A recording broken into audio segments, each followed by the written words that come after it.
এই লিচু বাগানেই রক্তাক্ত অবস্থায় পড়েছিলেন গুলিবিদ্ধ করিম খান।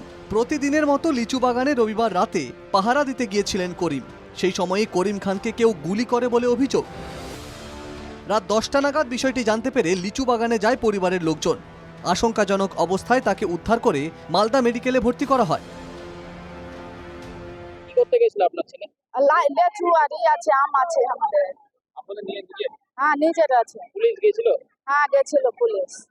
আমরা শান্তি চাই। কে করেছে আমরা জানি না এটা স্যার। আপনাদের এলাকায় কি এরকম বরাবর ছিল না শান্তি? হ্যাঁ, আগে শান্তি ছিল, এখন ফের এমনি হয়েছে। কে করেছে এটা জানি না স্যার। আপনি গুলিকাণ্ডে দুজনকে গ্রেপ্তার করেছে কালিয়াচক থানার পুলিশ। ধৃতদের জিজ্ঞাসাবাদে জানা গিয়েছে পুরনো বিবাদেই করিম খানকে গুলি করেছে ওয়াসেদ আলী ও হামিদুল শেখ। করিম রোজ রাতে লিচু বাগানে পাহারায় যায়, সেটিও জানত দুষ্কৃতীরা।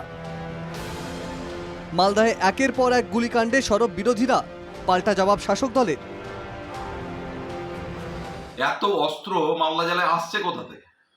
নতুন ক্রাইম ডিএসপি তৈরি করা হয়েছে, কিন্তু আদতে কি ক্রাইম কমবে? পুলিশের অদ্ভুত একটা রিল্যাক্টেন্ট ভূমিকা। কোনো ঘটনা ঘটার আগে তারা কোনো প্রিকশন নিতে পারছে না। কালিয়াচকের মোজামপুরের যে শুট আউটের ঘটনা, সেটা কোনো রাজনৈতিক ঘটনা নয়।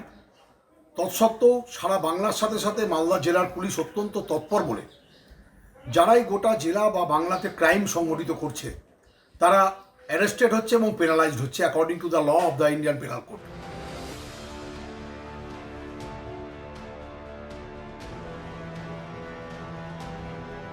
মালদা জেলা জুড়ে একের পর এক শুট আউটের ঘটনা ঘটে চলেছে।